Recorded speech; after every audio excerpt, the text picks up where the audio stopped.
اعوذ باللہ من الشیطان الرجیم بسم اللہ الرحمن الرحیم۔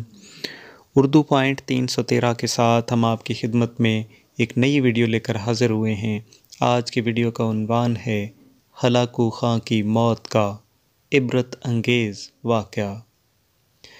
ہلاکو خاں 15 اکتوبر 1218 میں پیدا ہوا اور اس کی موت 8 فروری 1265 کو ہوئی۔ دنیا کا ظالم و وحشی ترین انسان ہلاکو خان اپنے گھوڑے پہ شان سے بیٹھا ہوا تھا۔ چاروں طرف تاتاری افواج کی صفیں کھڑی تھیں۔ سب سے آگے ہلاکو خان کا گھوڑا تھا۔ ہلاکو خان کے سامنے قیدی مسلمانوں کی 3 صفیں کھڑی کی گئی تھیں، جن کو آج ہلاکو خان نے اپنے حکم پر قتل ہوتے ہوئے دیکھنا تھا۔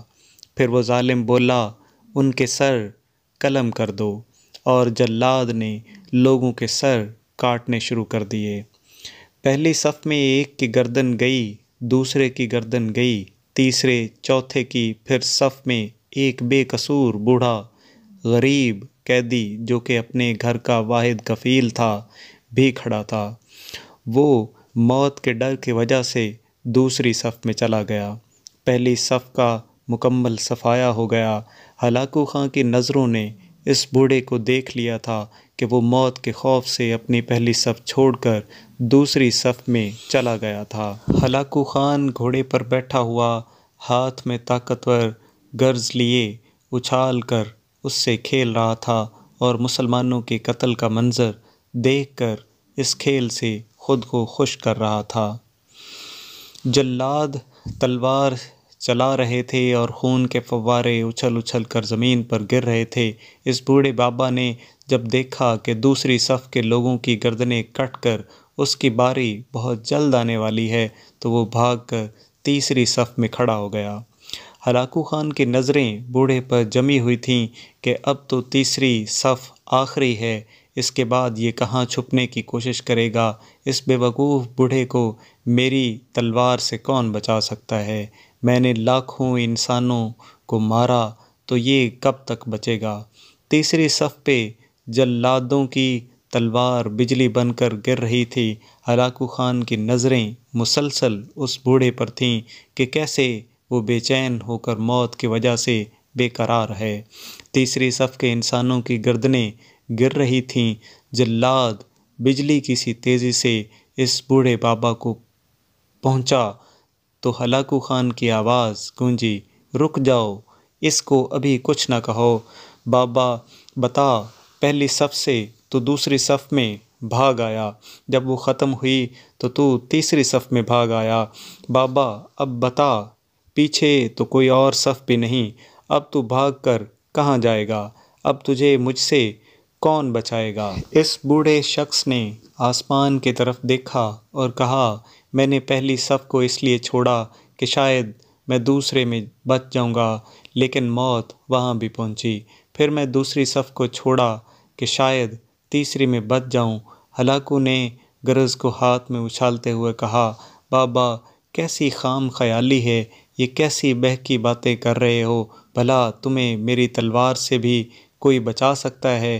بوڑھے مسلمان نے زمین و آسمان کی ہر چیز کے مالک اس واحد لا شریک رب پر بے انتہا یقین کے ساتھ کہا، وہ اوپر والی ذات اگر چاہے تو کچھ بھی کر سکتا ہے، اور اگر وہ چاہے تو مجھے تجھ سے بچا سکتا ہے۔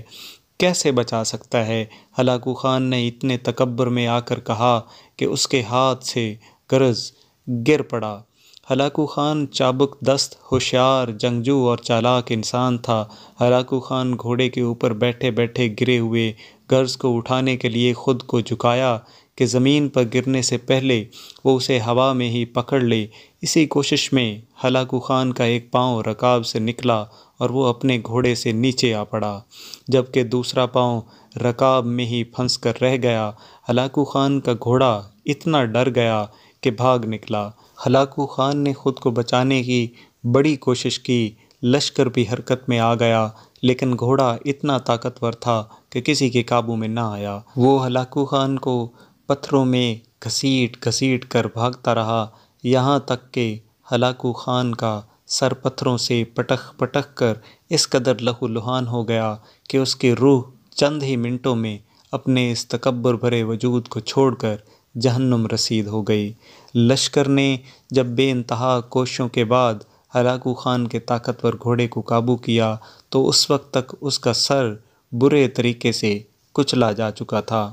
ہلاکو خان کا لشکر اس بوڑھے بزرگ سے اتنا خوف زدہ ہو گیا کہ لشکر نے اسے جان بوجھ کر نظر انداز کر دیا اور وہ بابا بڑے آرام و سکون سے پیدل ہی اپنے گھر کی طرف چل پڑا۔ مظلوم کی آہ سے ڈرو، کیونکہ جب وہ اللہ سے رجوع کرتا ہے تو قبولیت بہت دور سے اس کا استقبال کرنے آتی ہے۔